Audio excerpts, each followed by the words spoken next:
historic programming in Abingdon, Virginia. And it's truly an honor and a privilege for me to be here today.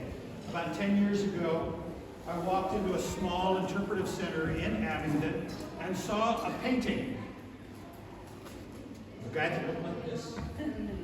And I had played drums in Scottish bagpipe band since I was 12 years old, and I understood that the wearing of a kilt was outlawed, the wearing of a tartan was outlawed, the carrying of a dirk was outlawed.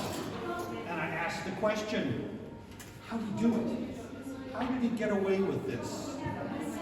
And so it's been a 9-year adventure and an honor for me to tell the story of John Murray, the Lord Dunmore, the last colonial governor of Virginia. So without further ado,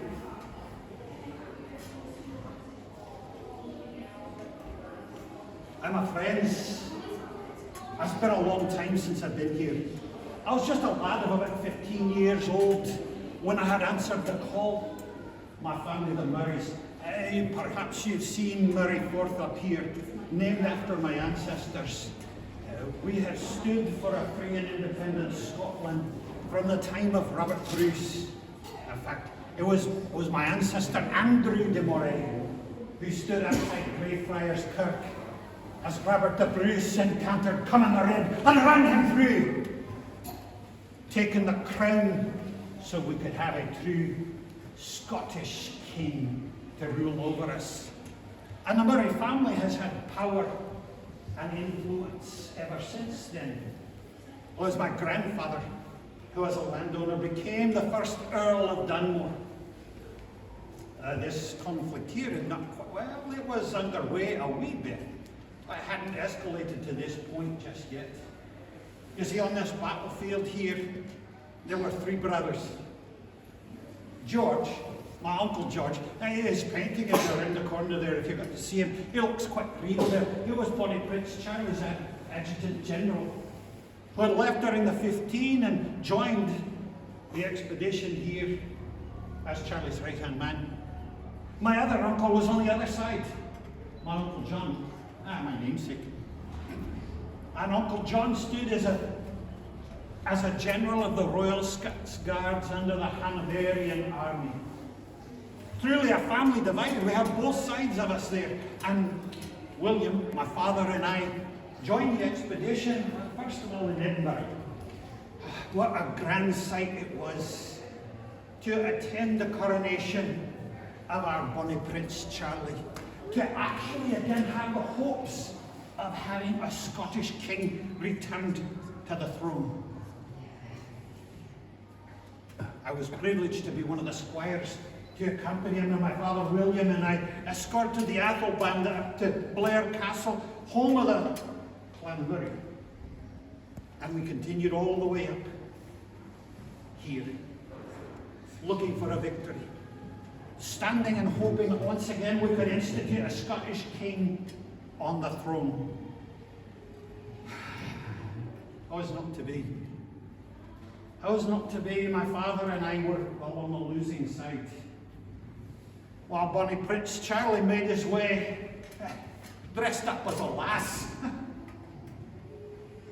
My father and I surrendered to my Uncle John. It's always nice to have family in big places. After about 5 years in prison and house arrest, my Uncle John, well, he arranged a pre-trial pardon, if you know what arrange means. Bought me a commission in the Royal Scots Guards. At 20 years old, I became an officer in the Royal Scots Guards, and for the next 10 years I served. During the Napoleonic Wars, for whatever reason, I didn't have a chance to go abroad, but I served nobly. And when John, the 2nd Earl of Dunmore, passed on, the noble titles then went to my father, William, and William became the 3rd Earl of Dunmore. You see, John, my uncle, had no issue. Had we been tried for treason, the family lands would have gone to strangers. You see, land and titles were more important than who was sitting on the throne. When my father William passed on, I received my noble title. And that came with the responsibility of serving in the House of Lords in Parliament. I had a portrait painted. Now, if you happen to be in Williamsburg, you can see my picture there. I was hanging in the governor's mansion along with all the swords and weaponry, just to show how much power I had. That was actually a political poster. What better message can you send to the Highlanders than you've got somebody dressed as a Jacobite with all the tools of a Jacobite, and he stands in Parliament and says, "Aye, you Highlanders can be rest assured, you've got a Highlander representing you in Parliament." We were primarily Whigs then. People say, were you loyalists or were you patriots? Well, most of our Parliament were Whigs. Who would have been the patriots? You see, I'll ask you a question. Would you be loyal to Crazy George? Couldn't even govern his own body, let alone govern a country. So they were royalists. We understood the system as it worked. We were part of the power influence. And as a Whig, I voted down the taxes in the colonies. I voted down many of the influences in the colonies. I voted down some of the tyrannous acts. As a Whig, we stood against the crown. Well, the head of state saw my interest. You see, our family had interest in North America from way back when. My Uncle Mungo, for example, Mungo was part of the Darien scheme. He had purchased land in North America and was coming to settle it. He was in the second wave of immigrants that landed in Panama, a rock, infested with savages, with Spaniards, and with mosquitoes. And instead of finding a settlement, my Uncle Mungo found his death. So for many of us Murrays, we saw the hope, our economic hope in the new colonies. And I was offered then to be Governor of New York. What a metropolitan place that was. I showed up and one of the wee lasses caught my eye. I almost caused a disruption there. You see, Charlotte and the Bairns had not accompanied me yet. But I enjoyed my time in New York. Lord Dartmouth asked, he didn't ask exactly. Your leadership doesn't ask, they tell you. When Lord Botetourt passed away suddenly in Virginia, he approached me and said, "Hey, John, would you like to take Virginia?" And I'm thinking, what kind of Virginians are there? They're a bunch of backwoods buckskins. Until I went to Williamsburg. And my friend George Washington showed me his estates. Well, from the ocean to the Mississippi, became Fincastle County, named after my son, the Earl of Fincastle. And I saw my family's hope and estates established there. Charlotte and I bought some land on the Chesapeake Bay called Portobello. It was our summer home. Meanwhile, our mansion in Williamsburg was a place that, I could sign land grants to the colonists. You see, we really didn't have any other power or influence. The influence that we had as Royal Governor was in giving land grants. You see, they knew how to fight. George, 1763, at the end of the French and Indian War, had set a proclamation line down the peak of the Appalachian Mountains. 1763, the settlers were not allowed to go across there. The British had allied with the Indians there, and, George said, we need to preserve that land for the Indians, our allies. That was a bunch of hogwash. He didn't want the colonists to get richer than he was. My discussions with Mr. Washington, who had been given 200,000 acres of property on the other side of the Appalachians. They couldn't develop. And the conflict between the settlers and the savages, it became so intense. There were fights being all the time. Colonists were being attacked, and in vengeance, the colonists turned around and attacked the savages, and then the savages would be attacking back again. Hey, have you heard of Daniel Boone? You didn't watch the Disney Channel? Famous backwoodsman Daniel Boone. He sent his son, he and his son were on a hunting party one time, and they were returning to their home up in Castlewood, Virginia, not far from us. And they were surrounded. And James Boone and his friends were chopped to pieces and left for bear food. Well, as Royal Governor, it's my responsibility to guard the safety of my constituents. And I've just about had enough.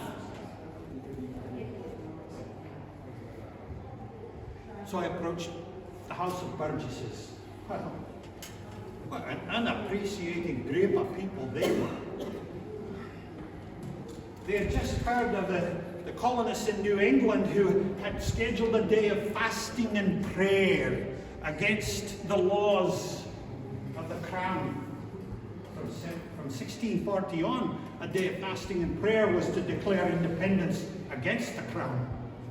It was an act of rebellion. That's what Mr. Jefferson, he stood up in the House of Burgesses and said, we'll declare a day of fasting and prayer. Mr. Washington and I were on a farm about 40 miles away, enjoying each other's company, and when I showed up in Williamsburg, there it was in print. A very active declaration to call a day of fasting and prayer, and I dissolved the House of Burgesses.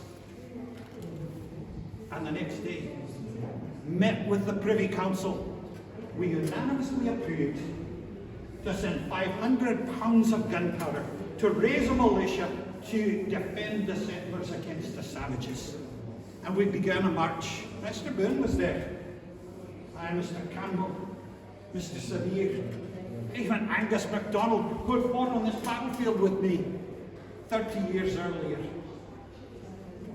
Hugh Mercer, who had been a physician. His tools are over here. You can see how he did surgery.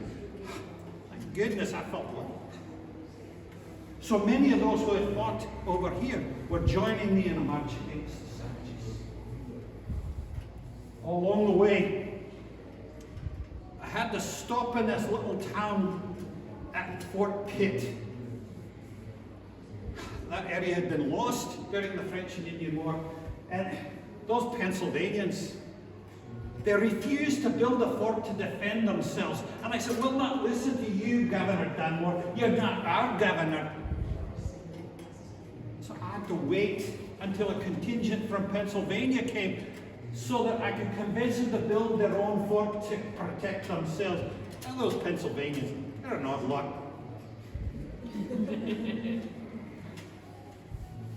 Well, in short order, my troops met against Cornstalk, the Seven Nation Iroquois Confederacy, the Mohawks, the Ojibwe. Thousands of the savages gathered in Point Pleasant, and within a day, they were soundly defeated. As the hush laid over the battlefield, we began to collect our dead. I met with Cornstalk at Fort Charlotte. Named after the king's wife, or named after my own wife. It doesn't matter, they were all Charlottes. And I negotiated a peace treaty with Cornstalk. And that opened up the land west of the Appalachians for settlers. And Mr. Washington, well, he began to write the letters. Well, the land that I was promised, can you make me good on that? We've returned, this time victorious. Welcomed into colonial Williamsburg, Virginia's capital. And my wife Charlotte, when I had left several months earlier, she was great with child.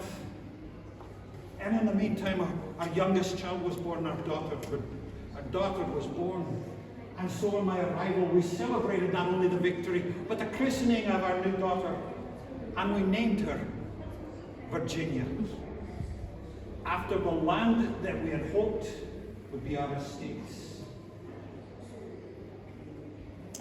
Not long after that, a shot was fired, heard around the world, actually with a dune pistol, much like this.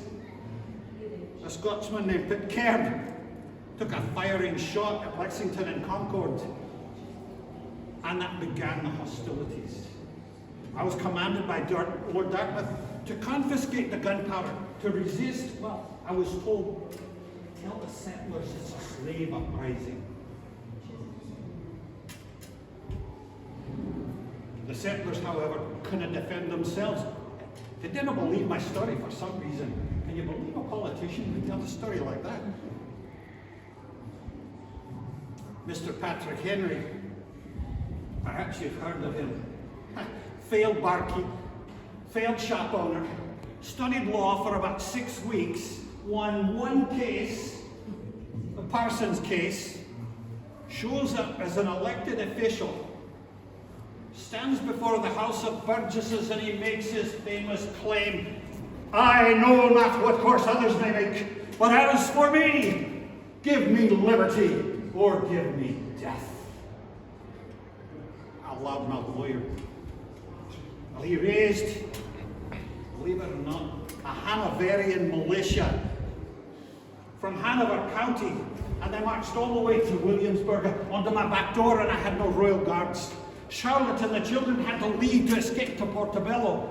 It was a very tense situation, but Peyton Randolph, the president of the House of Burgesses, convinced Mr. Henry to back off. And we paid for the gunpowder. But the fire had been lit. Within days, militias gathered from around Virginia and marched on the capital. As Charlotte and I left and abandoned to Portobello, they marched on Portobello and marching on our backyard. We had to escape to the HMS Fowry out in the mouth of the York River, where there were 200 refugee ships already out there. The stench was horrible, and I couldn't manage this fallen colony from the deck of a ship. Mr. Washington continued to write letters appealing for land. As I packed up and left, my secretary heard me mumble under my breath, "I fought for the Virginians, and by God they'll see I can fight against them." Wrote a proclamation emancipating all of those slaves and offered them liberty if they would serve in my Ethiopian regiment. Well, we fought one battle, and unfortunately they were not well enough. The Battle of Great Bridge cost me the Ethiopian regiment. And I left to return, to join Charlotte and the children in Ramsgate on the coast of England. Not long after, in 1780, I was recalled to Charlestown in the expected hope of a victory in Yorktown. Instead of a victory, I encountered a bunch of buckskins. William Campbell, who had marched next to me at Culloden, Low Brown, who had fought with me, Charles Cummings, who had fought with me. They all gathered, began a march to Kings Mountain in South Carolina to face off Patrick Ferguson, the inventor of the Ferguson rifle. He had served with the Royal Scots Greys, the 71st Highland Regiment afoot. He was a brilliant strategist, but he hadn't considered the passion of the backwoods militia. They gathered in Kings Mountain in October of 1780, and in an hour and 5 minutes, sounds about like this, backwoods militia defeated Patrick Ferguson and 1,200 loyalists, losing only 29 patriots. That was a turning point in the American War for Independence. I was not to take office again in the colonies. I was offered the governorship of Bahamas. It's hot and sweaty and more mosquitoes there. Charlotte and the children wouldn't join me, and I finished my years of public service as governor of the Bahamas. Returning home to Ramsgate to join my daughter Augusta. Well, Augusta, poor Augusta. She was a lovely young lass. She loved to party. And she fell in love with a young man in Rome whose name was Augustus, the sixth son of George III. That was a marriage that was not to be. And George III never recognized the marriage. And of course, Charlotte, my wife, was a Stuart. That made Augusta a Stuart by bloodline. Augustus was about sixth in line for the crown, and their marriage was never officially recognized. I finished my retirement, overseeing my grandchildren and their mum, a single mum, raising children on their own.